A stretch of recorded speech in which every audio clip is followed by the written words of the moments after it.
Look at a map of the world. Nature knows no straight lines. Rivers bend, mountain ranges twist, and coastlines are carved by the chaos of millennia. But if you open a map of Africa, you will see something frightening in its precision. Vast territories are marked out as if with a ruler, as though this were not the cradle of humanity, but a drafting board in the office of a bored architect. Nearly half of all borders on this continent consist of perfectly geometric segments, ignoring the logic of landscape, history, and common sense. We are used to calling this a colonial legacy, but the truth is far more cynical. These lines weren't a geographer's mistake. They were a carefully calculated insurance policy against a major European war, a war for which Africa is still paying in blood. The paradox is that those who drew these borders never set foot on the lands they were dividing. In November 1884, representatives of 14 countries gathered in Berlin at Otto von Bismarck's official residence on Wilhelmstrasse. A massive 5-meter map of Africa hung on the wall. It featured blank spots, uncharted forests and rivers, but to the men in expensive frock coats, this didn't matter. To them, it wasn't a continent, it was a giant cake that needed to be sliced up so that no one would fight each other in the very heart of Europe. The main player in this game was a man his contemporaries called the Merchant King, Leopold II, the monarch of tiny Belgium. He didn't have a massive army or navy like Great Britain or France, but he had a brilliant financial strategy. While the great powers argued over prestige, Leopold used front humanitarian organizations to convince the world that his sole purpose was to bring civilization and Christianity to the Congo River basin. In reality, he was creating the first ever private corporation the size of a subcontinent. The Berlin Conference introduced a lethal term into international law, the principle of effective occupation. From then on, you couldn't just plant a flag on a beach and say, "This is mine." To own the land, an empire had to establish an administration, lay telegraph lines, and station troops. This sparked a mad scramble. In 1880, Europeans controlled only 10% of Africa, but by 1900, 90% of the territory was under their rule. Empires rushed into the heart of the continent, and when two detachments, say French and British, met at some unnamed tributary of the Niger River, they simply pulled out a ruler. The most terrifying example of such geometry is the fate of the Somali people. Their lands were carved into 5 different colonial zones: British, French, Italian, Ethiopian, and Kenyan. A single people speaking one language and practicing one faith suddenly found themselves in entirely different states.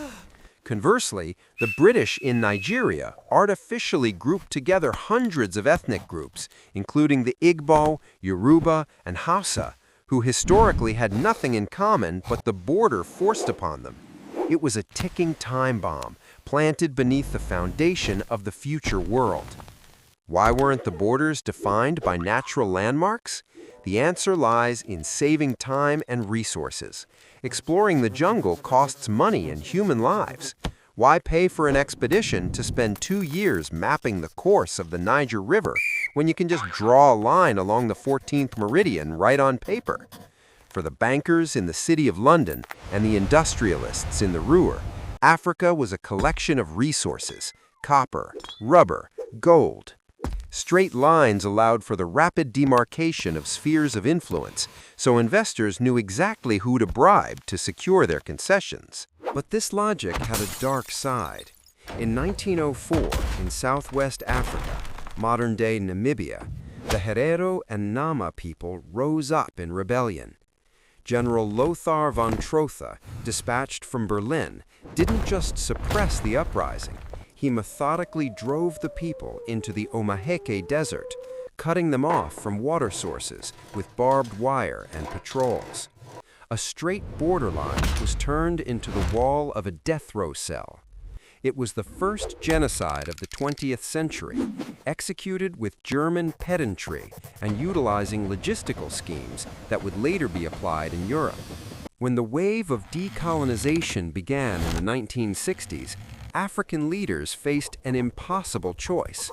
At the Organization of African Unity Summit in Cairo in 1964, a fateful decision was made: to keep the borders exactly as the colonizers had drawn them.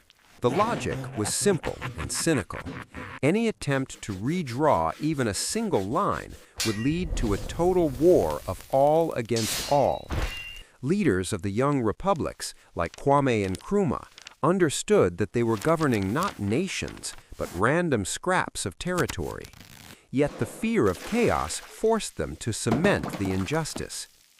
This decision created a unique political mechanism. Governments in capital cities often had no connection to their peripheries, which lived by their own rules, cut off from their compatriots by border posts. This gave rise to the phenomenon of phantom states, where true authority ends at the threshold of the presidential palace. In 1994, the world shuddered at the Rwandan genocide, where nearly 800,000 people perished. The root of this tragedy lies in the Belgian administrative reforms of the 1930s, when colonizers introduced ethnic passports, permanently cementing the division between Hutu and Tutsi for the sake of administrative convenience. The trap of the straight lines is still working today. We see it in Sudan, torn apart for decades by civil war between the North and the South, until it split into two in 2011, once again along a straight line cutting right through oil fields and nomadic migration routes.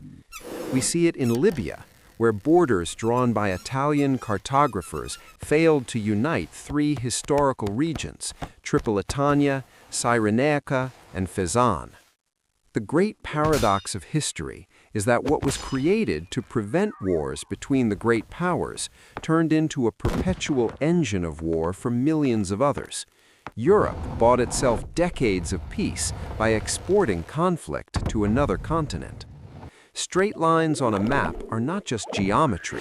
They are the scars of a surgical operation performed without anesthesia and without the patient's consent. And as long as the world continues to pretend these borders are sacred, Africa remains a hostage to a stroke of a pen made in a Berlin office a century and a half ago.